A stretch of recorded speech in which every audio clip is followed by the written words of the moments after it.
예, 시작하죠. 오늘은 저 93쪽 36번째 파트 빛과 어둠은 무엇인가. 여기 93쪽? 예, 네. 93쪽에서 보세요. 몇 페이지요? 93쪽이라니까. 93쪽이 93페이지죠. 저쪽으로 지나갔다가 다시 가니까 헷갈려. 네. 요 중간에 보면은 창세기 1장 1절에서 5절까지 한번 찾아서 한번 읽어보시고, 또 두 번째는 요한복음 1장 1절에서 5절까지 찾아서 한번 읽어보세요. 창세기 1장 1절에서 5절. 태초에 하나님이 네. 천지를 창조하시니라. 땅이 혼돈하고 공허하며 흑암이 깊음 위에 있고 하나님의 신은 수면에 운행하시니라. 하나님이 가라사대 빛이 있으라 하심에 빛이 있었고 그 빛이 하나님의 보시기에 좋았더라. 하나님이 빛과 어두움을 나누사 빛을 낮이라 칭하시고 어두움을 밤이라 칭하시니라. 저녁이 되면 아침이 되니 이는 첫째 날이니라. 5절 또 읽었어요? 또 요한복음 1장 1절? 1절에서 5절까지요. 태초에 말씀이 계시니라. 이 말씀이 하나님과 함께 계셨으니 이 말씀은 곧 하나님이시니라. 그가 태초에 하나님과 함께 계셨고 만물이 그로 말미암아 지은 바 되었으니 지은 것이 하나도 그가 없이는 된 것이 없느니라. 그 안에 생명이 있었으니 이 생명은 사람의 빛이라. 빛이 어두움에 빛이 돼 어두움이 깨닫지 못하더라. 네. 창세기 1장 1절로 5절까지. 요한복음 1장 1절로 5절까지.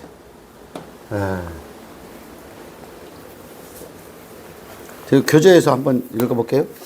위에서 제가 한번 읽어볼게요. 빛은 광자를 전자기파라고 하는 형태인데, 어둠은 빛이 없을 때를 말하는 거고, 빛은 이게 창조, 생명, 지식 등을 상징하고, 어둠은 무지함, 나쁨, 죽음 등을 상징할 수 있다. 종교적인 측면에서 보면 하나님과 사탄 또는 선과 악, 낮과 밤 등의 대립으로 나타날 수도 있고, 성경에서 말하는 빛과 어둠은 물질 세계에서 이해하는 것과는 완전히 다른 내용이다. 빛과 어둠은 나타난 비유에 불과하다. 가령 빛은 영원한 생명을 말하는 것이고, 어둠은 항상 불확실성 속에서 나아갈 길을 알지 못하는 생명이 없는 모든 인생 또는 존재를 어둠이라고 말하는 것이다. 해답을부터 먼저 말씀을 드릴게요. 이게 해답이 뭐가 있냐면, 이 사람의 의식이 이렇게 있고요, 하나님의 의식이 이렇게 있습니다.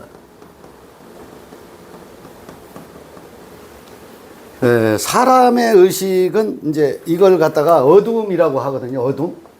이 어둠으로 나오는 거, 요거 이제 형상을 입고 나오는 것 자체를 어둠이라고 그래요. 우리가 형상을 입고 나왔잖아요. 이걸 어둠이라고 하거든요. 그러면 이 어둠을 또 다른 말로 하면 이걸 지옥이라고 하는 거예요. 지옥. 지옥이 어떤 장소에 있는 게 아니라 형체를 입고 있는 이게 지옥입니다. 지옥이라는 프레임 안에 우리가 들어있는 거거든요. 이게, 이 육체가. 지옥이 어디 죽어서 어디 가는 게 아니라 나올 때부터 이 지옥이라는 프레임 안에 어둠 속에 우리가 갇혀서 나오는 거예요.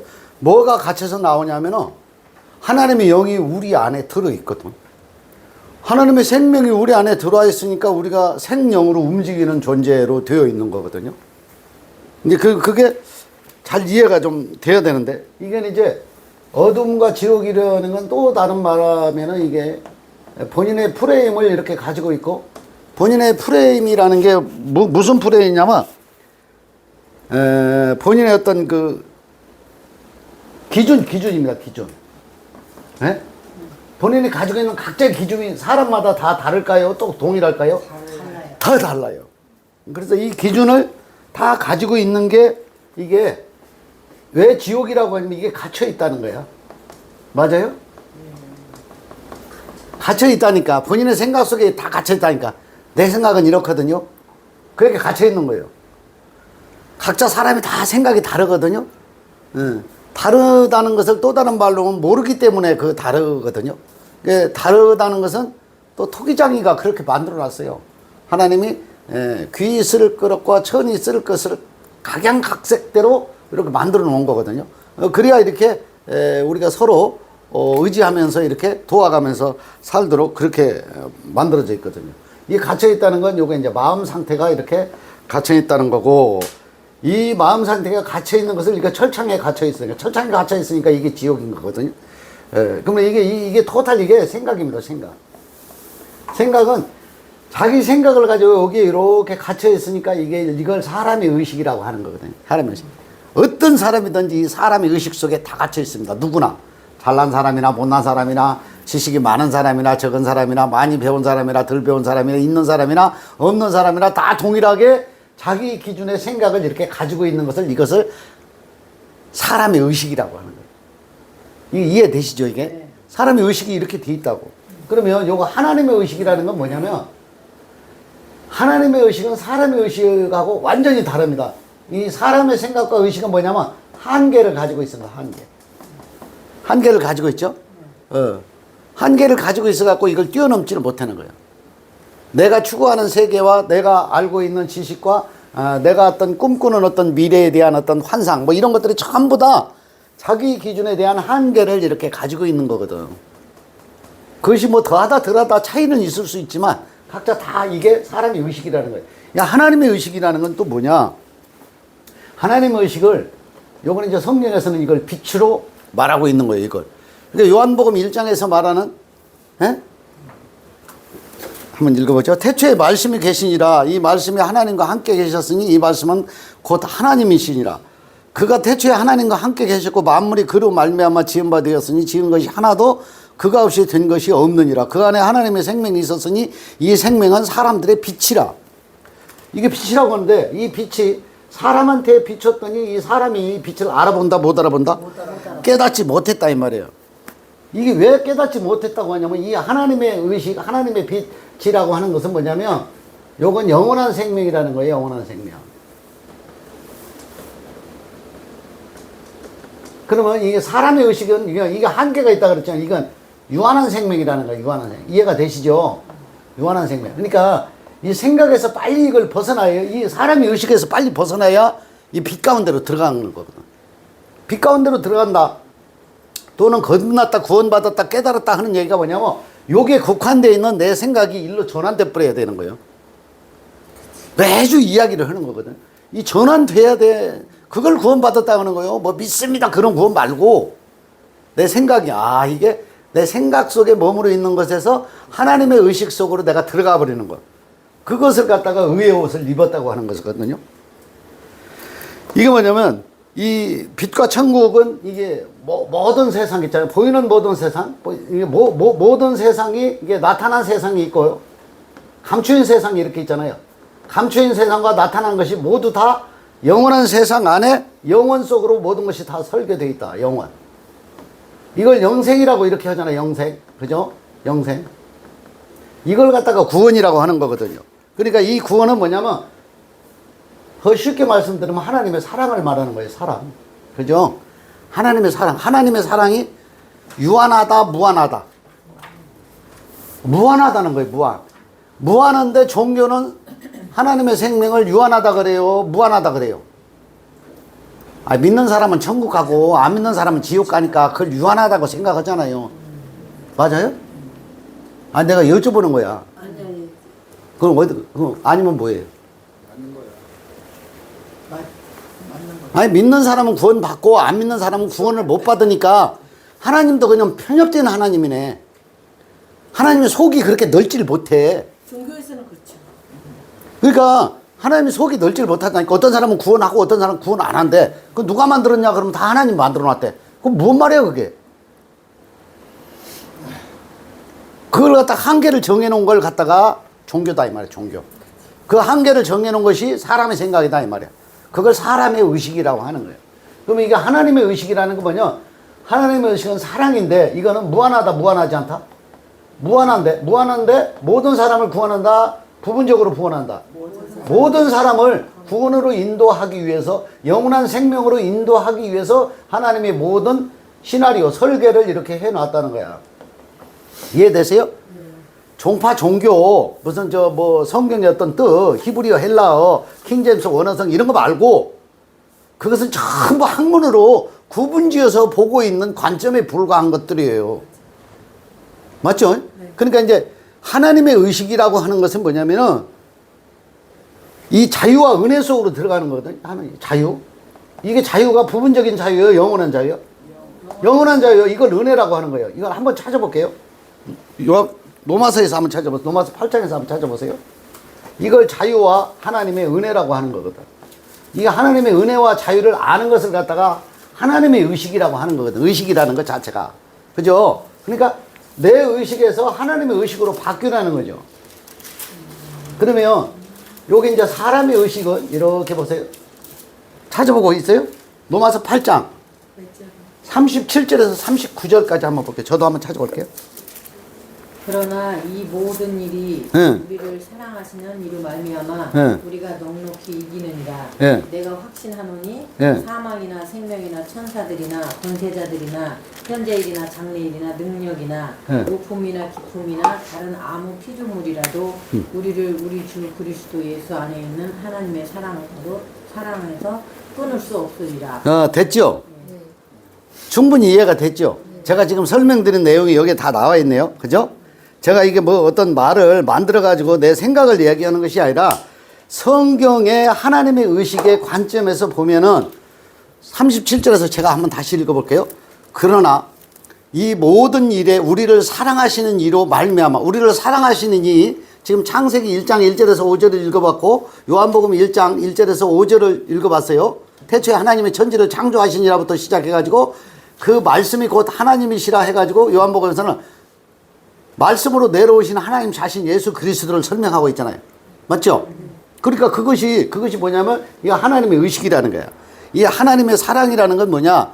여기 나와 있어요. 37절에. 이 모든 일에 우리를 사랑하시는 이로 말미암아 우리가 넉넉히 이기니라. 아니 조금만 이긴다, 넉넉하게 이긴다. 넉넉히 이긴다는 것은 뭐냐면 모든 사람을 대상으로 한다, 그런 얘기예요. 이해되세요? 네. 종교는 모든 사람이 아닙니다. 항상 갈라져 있습니다. 누구는 구원받고 누구는 구원 못 받고야. 성경 그렇게 돼 있지 않아요. 내가 확신하노니, 이거 지금 사도 바울이 하는 말이죠.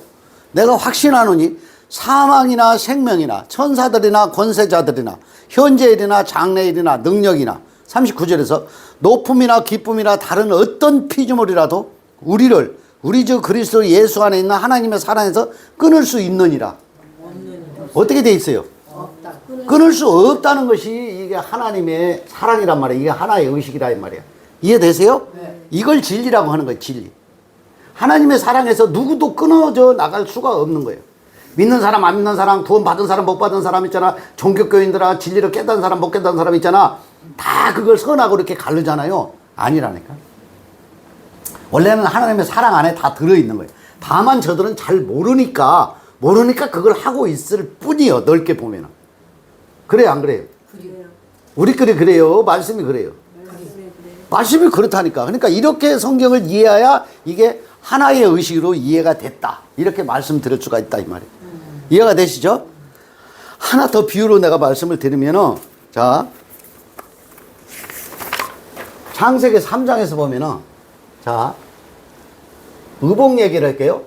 성경에 나오는 옷입니다.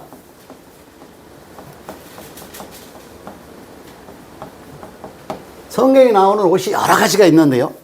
처음에 아담과 하와가 먹지 말라는 선악과를 따먹고 죄를 지어가지고 자기의 부끄러움의 수치를 알고 무화과 나무 잎으로 옷을 만들어서 자기 부끄러움을 가려웠더라. 창세기 3장에 나오는 말이에요. 예? 이게 창세기 3장 1절에서 21절에 나오는 말인데. 첫 번째 옷입니다. 이게 첫 번째. 첫 번째 옷은 요건 이제 무화과 나뭇잎입니다. 무화과 나뭇잎. 이렇게 써야 되나? 무화과 나뭇잎. 근데 이게 무화과 나뭇잎은 누가 만들어서 입었다? 아담하고 하와가 입었어. 그럼 이것을 무슨 옷이라고 하냐면 사람이 만든 옷입니다. 이 사람이 만든 옷이 이게 유지할 수 있어요, 없어요? 이걸 사람의 의식이라고 합니다, 이걸. 이해되세요? 그냥 사람이 공들인 옷은 영원한 옷이다, 영원하지 못한 옷이다. 못한 옷이요. 그러면 하나님이 만든 옷은 또 뭐예요? 예, 요게 하나님이 만들어 놓은 옷은 가죽옷입니다, 가죽옷. 예, 가죽옷은 반드시 짐승을 잡아서 그 표피를 갖다가 벗겨가지고 옷을 입어요. 이것이 하나님의 사람입니다, 사람. 이것을 갖다가 은혜라고 하는 거예요. 이게 사랑 은혜라는 건 뭐냐? 이 가죽옷이 예수 그리스도를 상징합니다. 예수가 죽고 창에 찔려 죽고, 그러니까 이 가죽옷은 뭐냐면 내가 죄를 지은 걸 깨닫고 이렇게 막 회개기도 하는 거 있잖아요. 회개기도 하는 것이 무화과나무 잎을 계속 수치를 가리려고 하는 겁니다. 오늘날 종교교회에서 회개기도 해요, 안 해요? 도덕적으로 뭘 잘못하거나 윤리적으로 뭘 잘못하거나 주일 성수를 안 했거나 11조를 떼먹었거나 봉사 헌신을 직분을 맡아놓고 그걸 빠지거나 그러면 주여 내가 세상에 빠져가지고 하나님의 일을 소홀히 한 것을 용서해 주시옵소서 이렇게 기도해요, 안 해요? 많이 했죠? 그게 사람이 지어서 입는 옷입니다. 옷. 회개기도 있잖아요, 회개기도. 하나님이 그 회개기도 안 받아요. 예? 회개기도 안 받는다고. 그리고 그걸요, 오늘 회개기도 하고 오늘 또 밖으로 나가고 또 죄를 지어요, 안 지어요? 짓고 내일 또 회개기도를 해. 그럼 언제까지 회개기도를 해야 되는데? 그게 무화과나무로 만든 옷이 회개기도입니다. 이해되시죠? 이게 사실 왜 이런 이야기를 자주 이렇게 들으냐면은 종교 생활에 종교인들은 있잖아요, 여기에 물들어가지고 매일 무화과나무 잎을 따가지고 자기 수치를 가리려고 회개기도를 하고 그냥 안 그런 척하고 속에서는 막 그냥 이게 여러 가지 그 어떤 끓는 죄악이 이렇게 계속 넘쳐 나오고 있는데도 그것이 아닌 것처럼 자꾸 가리는 거거든요. 그는 사람의 어떤 그 정성으로 만든 옷들은 있잖아요, 이게 전부 다 하나님이 받아주지 않는 옷입니다. 이 가죽옷이 있잖아요, 이건 말라 비틀어지게 돼 있어요.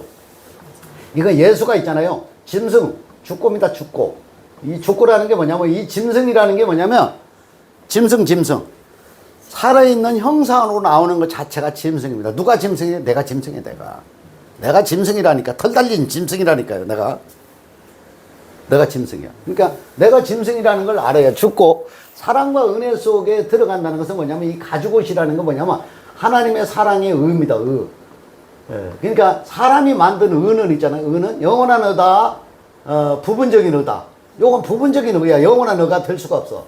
왜 부분적인 의냐면은 요 생명은 있다가 죽게 돼 있어. 그죠?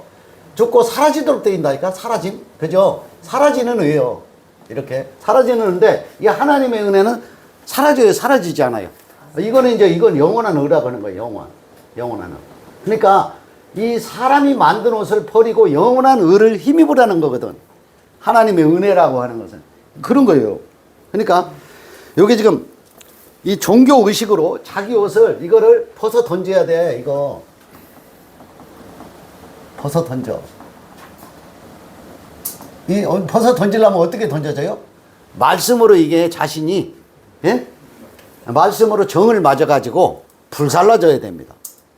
이해가 되세요? 이게 내 행위 있잖아. 내가 죄를 갚아달라고 하는 것들 있잖아. 내 부끄러움을 알고 내 수치를 알고 회개기도 하는 것들 있잖아. 이런 것들은 전부 다 없어져야 되는 거예요. 불살라져 버려야 되는 거야. 근데 나는 원래 나올 때부터 이 짐승이라는 존재로 영원한 생명이 아닌 가짜 생명으로 모형으로 그림자로 어둠으로 나왔다는 것 자체를 내가 이해하고 그대로 받아들여줘야 돼요. 그래야 내가 죽고에 도달하는 거거든요. 그렇지 않으면 죽질 않아요. 얼마나 의가 많은데 종교인들은 말도 못합니다. 응? 여기 이제 세 번째 옷은 가면은 채색옷이라고 이렇게 있거든요. 채색옷. 채색옷은 누가 입었었냐면은 요셉이 입었습니다. 요셉이 입었는데 채색옷을 입은 것을 형제들이 있잖아요. 형제들이 시기 질투를 했죠. 시기 질투를 해가지고 결국 외국으로 팔려가게 되는 어떤 그 명분을 제공하게 된 거예요. 요셉이. 맞죠?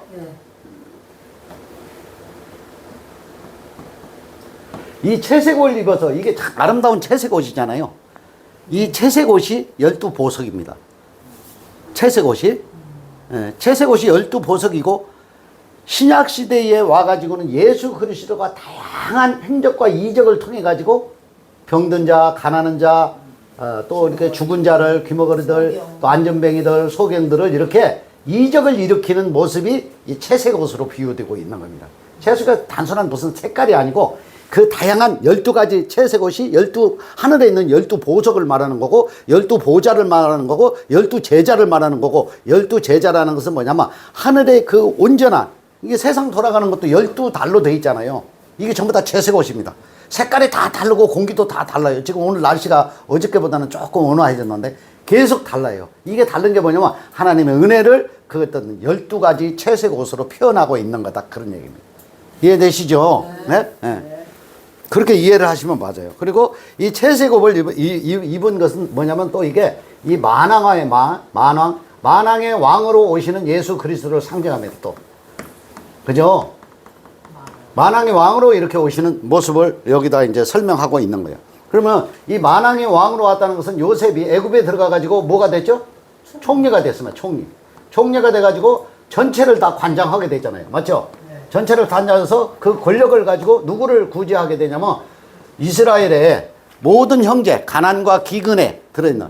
그러니까 이제 가난과 기근에 들어있는 건 뭘 상징하고 있냐면 오늘날 종교를 말하는 겁니다. 종교요, 끝없이 가난하고 기근에 쩔어 있습니다. 쩔어. 풍족하다 그러면 절대 안 해요. 하나님, 내가 맨날 부족하다는 거예요. 부족하니까 하나님 이걸 채워달라는 거예요. 울부짖으면 하나님이 채워주신다는 거예요. 그게 뭐요 그래?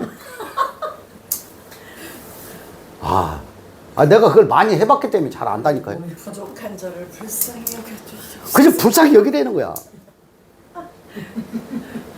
아들이 아니고 종이야. 계속 종이기 때문에 만족이 없어. 안식에 들어가지를 못해. 평강과 자유 속으로 들어가지를 못해. 계속 쫓기고 유리하는 자에 머물러 있다니까. 누가? 종교인들이. 아들이 돼야 안식을 하거든. 안식. 그럼 뭐요? 오늘 지금 이란과 미국하고 이렇게 싸우고 있죠. 이란의 역할을 하고 있는 것은 아브라함의 아들 중에 먼저 난 자, 에서를 말하는 겁니다. 에서. 그리고 뒤에 난 자 이삭은 이스라엘을 상징하는 거고. 둘 다 말 안 듣기는 다 똑같아. 어차피. 육체로 나타난 것은 있잖아. 그건 형상으로 비유하고 있는 것이지 전부 다 하나님의 은혜 안으로 다 들어가 있지만은 말을 안 듣는 건 다 동일하게 안 들어. 서로 대적해가지고 뭐 전쟁을 이렇게 해서 또 뭐 난리를 지키고 있는데 뭐 거기까지 이제 깊이 들어갈 건 없고. 자. 이게 무슨 얘기냐. 만왕의 왕 채색 옷을 입었는데 이 채색 옷을 입은 모습이 예수 그리스도를 상징하고 만왕의 왕으로. 이게 존귀 여김을 받는 거거든. 존귀. 또 어떤 그 하나님의 어떤 그 자녀의 어떤 특권. 그러니까 요셉이 특권을 누렸잖아요. 야곱의 아들 요셉이 막내이면서 이 특권을 누는 거예요. 그러니까 맨 뒤에 오시는 예수 그리스도를 상징하고 있는 겁니다. 이게. 자, 그 다음에 이제 출애굽기 28장에 가면은 네 번째입니다. 출애굽기 28장에서 이렇게 가면은 28장 이것도 한번 찾아볼까요? 1절에서부터 14절까지 한번 찾아보세요. 너는 이스라엘 자손 중 내 형 아론과 그 아들들 곧 나답과 아비후와 엘르아셀과 아다마를 그와 함께 내게로 나오게 하여 나를 섬기는 제사장 직분을 행하게 하라. 하되 내 형 아론을 위하여 거룩한 옷을 지어서 영화롭고 아름답게 할지니 너는 마을의 지혜 있는 자 곧 내가 지혜로운 영으로 채운 자들에게 말하여 아론의 옷을 지어 그를 거룩하게 하여 내게 제사장 직분을 행하게 하라. 그들이 지을 옷은 이러하니 곧 흉패와 에봇과 겉옷과 반포 속옷과 관과 따라 그들의 네 형 아론과 그 아들들을 위하여 거룩한 옷을 지어 아론으로 내게 제사장 직분을 행하게 할지며 그들을 쓸 것을 금실과 청색, 자색, 홍색 실과 가늘게 꼰 배실이니라. 그들이 금실과 청색, 자색, 홍색 실과 가늘게 꼰 배실로 공교히 짜서 에봇을 쥐되 그것에 견대줄을 달아 그 두 끝을 연하게 하고 에봇 외에는 띠는 에봇 짜는 법으로 금실과 청색, 자색, 홍색 실과 가늘게 꼰 배실로 에봇에 공귤이 붙여 짤지며 네, 거기까지만 하세요. 네. 자, 제사장들이 입은 이 거룩한 옷 있잖아요. 거룩한 옷. 이 거룩한 옷을 왜 이걸 입어요? 직분을 행할 때 직분을 행하는데 제사장이 직분을 행하는 이 거룩한 옷이 무슨 직분을 행하는 거예요? 네, 죄사함을 받게 하는 거예요. 이걸 잘 아셔야 돼요. 죄사함을 받게 하기 위해서 이 제사 제도를 유지하고 있는 거거든요. 이게 성경은 이거 하나 이야기하는 거예요.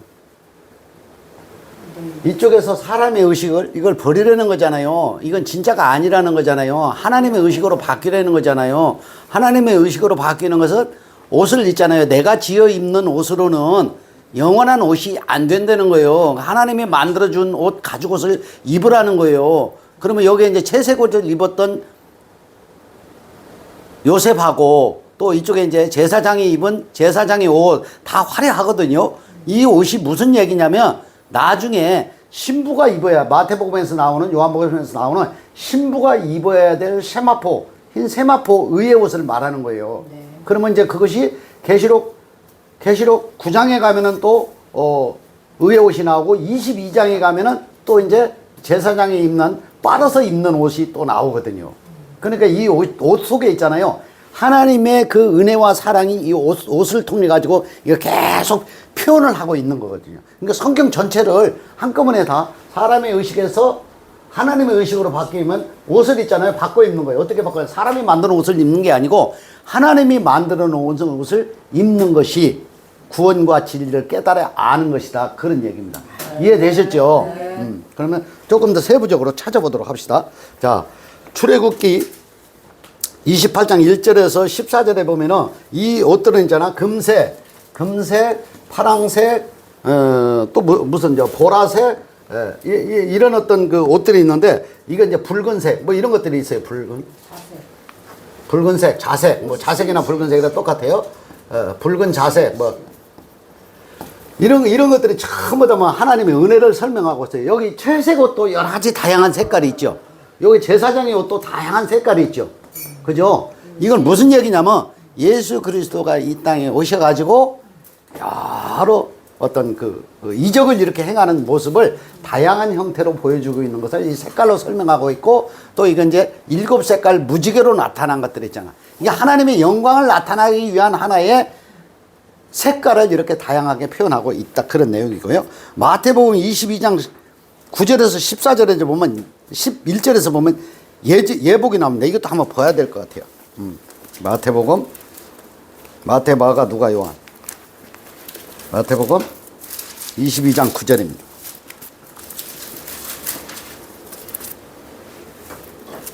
22장 9절. 사거리 길에 가서 사람을 만나는데 내 거리로 가서, 예, 똑같은 얘기예요. 혼인잔치에 청하여 오너라 한데 종들이 길에 나가 악한 자나 선한 자나 만나는 대로 모두 데려오니 혼인잔치에 손이 가득한지라. 임금이 손을 보러 들어올새 거기서 예복을 입지 않은 한 사람을 보고 가로되 친구여 어찌하여 예복을 입지 않고 여기 들어왔느냐 하니 저가 유구무원이언을 임금이 사원들에게 말하되 그 수족을 결박하여 바깥 어두움에 내어 던지라. 거기서 슬피 울며 이를 갈미 있으리라 하니라. 청함을 받는 자는 많되 택함을 입은 자는 적으니. 예, 거기까지만 읽겠습니다. 9절에서 보면 내 거리 길에 가서 사람을 만나는 대로 혼인잔치에 청하여 오라 한데 종들이 길에 나가 악한 자나 선한 자나 만나는 대로 데려오라. 그러니까 하나님의 사랑과 은혜는 있잖아요. 악한 자 선한 자를 구별하지 않습니다. 이미 다 초대가 다 되어져 있다. 이렇게 보면 맞습니다. 전부 다 믿는 자 안 믿는 자 있잖아. 종교를 이걸 가졌다 저걸 가졌다도 상관없습니다. 전부 다입니다. 불교든 뭐 마호메트든 남묘 호랭기교든 뭐 기독교든 천주교든 불교든 상관없어요. 다 하나님의 은혜 안에 청함을 받아 있는 겁니다. 왜? 육체를 입고 나올 때부터 하나님의 전으로 생명을 가지고 있기 때문에 모든 사람이 대상이 된다고 봅니다. 근데 여기서 예복을 입지 않고 들어온 사람들을 보고 어찌하여 예복을 입지 않고 여기에 들어왔느냐 이렇게 반문하잖아요. 손발을 묶어가지고 바깥으로 내치라는 거야. 그러니까 바깥으로 내치라는 게 또 무슨 뜻이냐?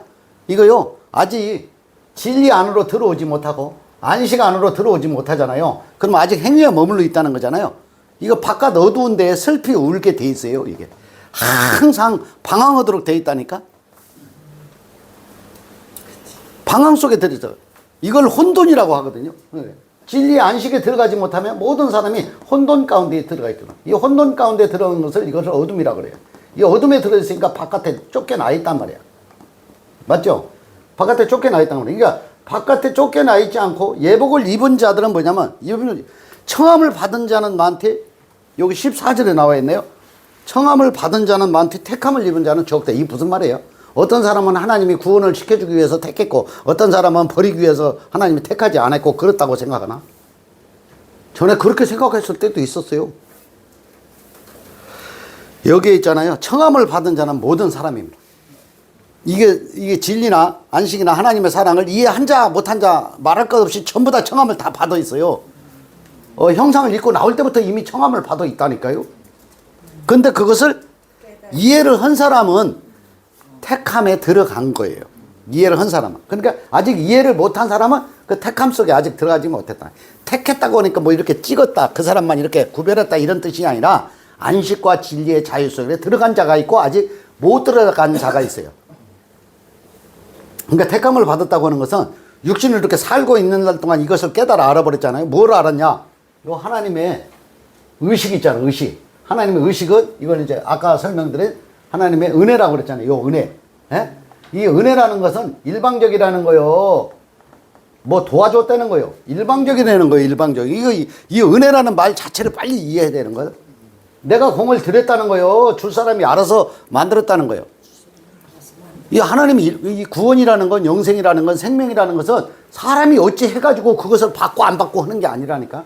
하나님이 이미 우리 육체가 만들어져서 이 땅에 부모를 통해서 내가 이 땅에 나타날 때부터 내가 뭐 힘쓴 것이 아무것도 없다니까. 그러니까 영생으로 가는 것도 내가 힘써서 가는 것이 전혀 없어요. 오직 하나님의 은혜와 사랑 안으로 인도되도록 돼 있다네. 근데 이 땅에 살아있을 때 그걸 알고 있으면은 그걸 누리다 가는 거고, 모르고 있잖아요. 그건 누리지 못한 상태에서 가고 난 뒤에 그때 하나님의 은혜와 사랑 속으로 그들도 들어가게 된다, 이 말이에요. 미치지 못한 자들이라 하더라도. 이해되셨죠? 참 어렵긴 합니다. 이것까지 이해하기요 쉽지 않아요. 이제 교제를 하고 있는 우리 성도님들은 얼른 이게 다 이해가 돼 있고 이제 그런 것에 대한 자유 안식을 누리고 계시지만, 이게 이해가 안 된 분들, 또 이제 유튜브 동영상을 이렇게 보시는 성도님들도 이걸 한꺼번에 다 이해하기가 쉬운 일이 아닙니다. 그래서 성경을 계속해서 세밀하게 살펴보고 들여다봐야 되거든요. 들여다보는 것 중에 아까 저 검색해 본 거 있죠. 로마서 8장에서, 그죠? 예. 하나님의 사랑과 은혜에서 끊어낼 수 없다, 이렇게 말하고 있잖아요. 하나님의 사랑이라는 건 그런 거예요. 자, 이제 계시록 19장으로 가봐요. 19장 8절로 또 가봅시다. 계시록 19장 8절.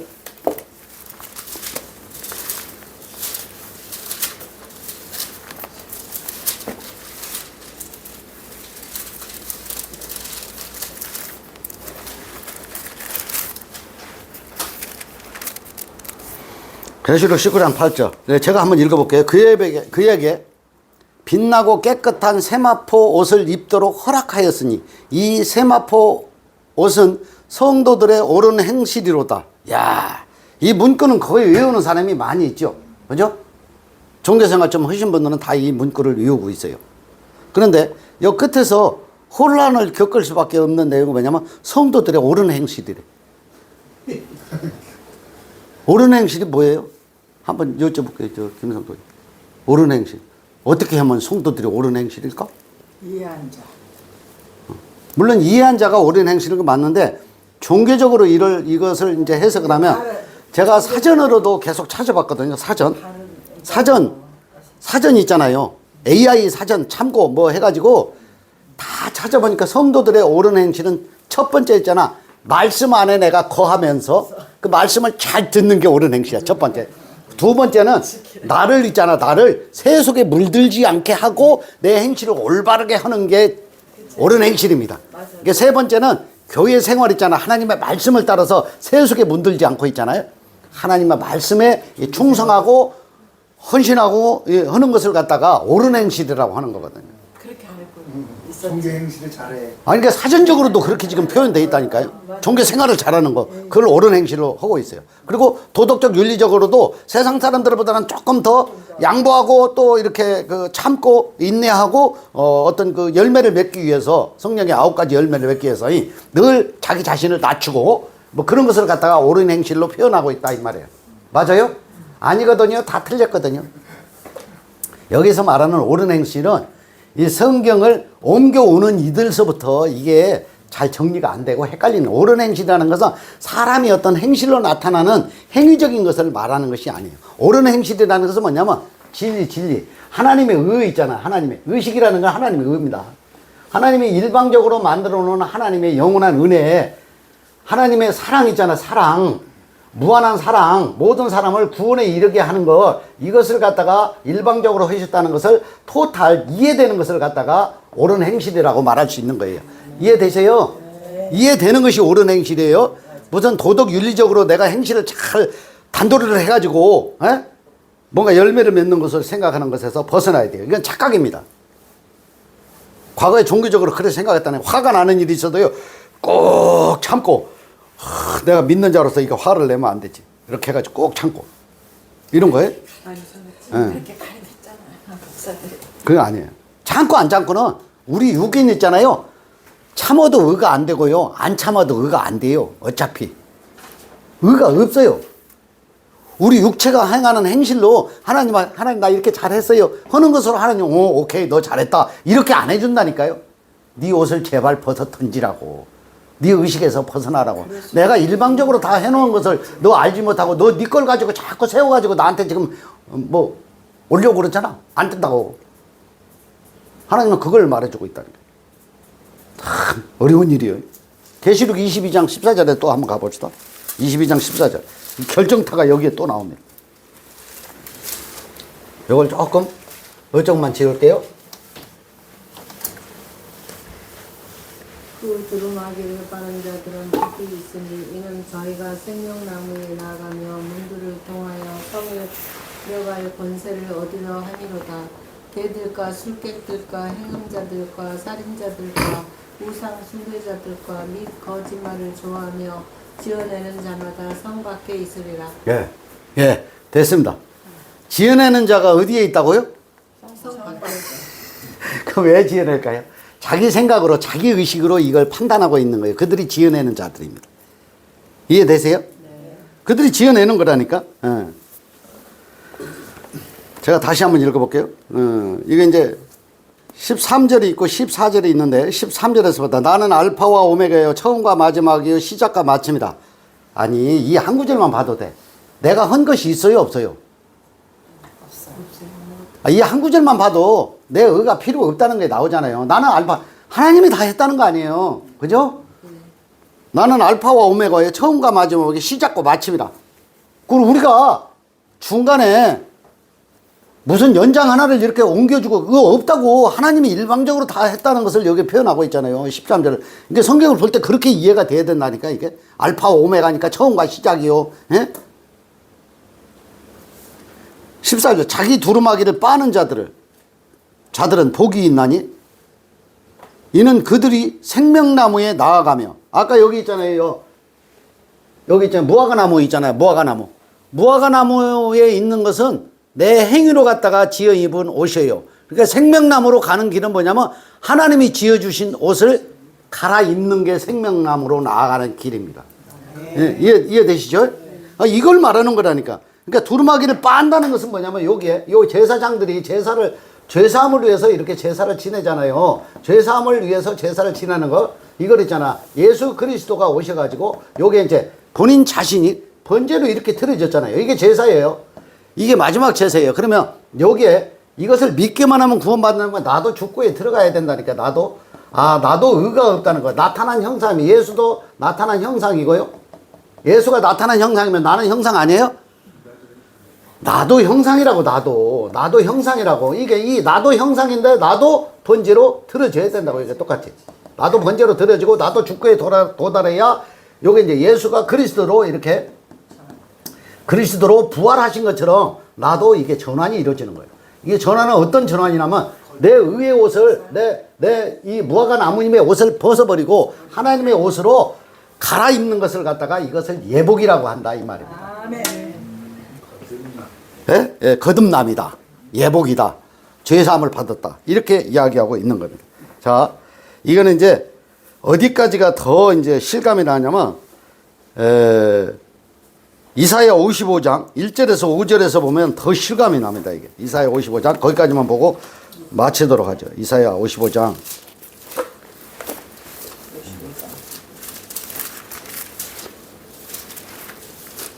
1절? 네? 이사야 55장 1절에서 5절이요. 너희 목마른 자들아 네. 모두 나오라. 네. 돈 없는 자도 오라. 너희는 와서 사 먹되 돈 없이 값 없이 와서 포도주와 젖을 사라. 네. 너희가 어찌하여 양식하는 것을 위하여 은혜 달아주며 네. 배부르게 못할 것을 위하여 수고하느냐. 나를 청종하라. 그리하면 너희가 좋은 것을 먹을 것이며 너희 마음이 기름진 것으로 즐거움을 얻으리라. 너희는 귀를 기울이고 내게 나와 들으라. 그리하면 너희 영원히 살리라. 내가 너희에게 영원한 언약을 세우리니 곧 다윗에게 허락한 확실한 은혜니라. 네. 이게 있잖아요. 성경을 한 구절만 봐도 겨자씨 하나할 만한 믿음이 있어도 이 산들어 들리워 바다에 던지우라 하면 그리 될 것이요. 이렇게 얘기했잖아요. 지난주에도 얘기한 건데 그게 뭐냐면은 한 줄만 깨달아도 하나님의 은혜를 사랑을 알 수 있다 이 말이에요. 여기 있잖아요. 돈 없이 값 없이 그죠? 이 돈 없이 값 없이라는 건 뭐예요? 하나님이 일방적으로 모든 것을 다 준비하시고 일방적으로 완성하시고 일방적으로 은혜 안으로 이렇게 들어오도록 해놓으신 것을 갖다가 토탈 하나님의 사랑이라고 하고 아가페의 은혜라고 하는 거예요. 이해되시죠? 근데 이걸 말하고 있는 거죠. 이것을 갖다가 영원히 사는 영원한 언약이라고 하는 거거든요. 그러니까 이 영원한 언약이라는 것은 뭐냐면 옛 언약은 율법으로부터 온 언약이에요. 율법을 잘 지키냐 못 지키냐 이렇게 기준을 삼는 거예요. 내가 잘 지켰냐 못 지켰냐 이렇게 기준을 삼는 것에서 벗어나가지고 요거는 새 언약 있잖아요. 새 언약은 옛 언약은 율법이에요. 새 언약은 뭐냐면 하나님께서 일방적으로 다 은혜를 이렇게 베푸신 것을 갖다가 내가 토탈 사랑으로 이해를 하는 거 이것이 가죽 옷을 내가 입는 옷이고 의의 옷을 입는 것이고 세마포를 입는 것이고 하나님의 은혜와 사랑 가운데로 들어가는 겁니다. 이해하셨죠? 예, 마치겠습니다. 예.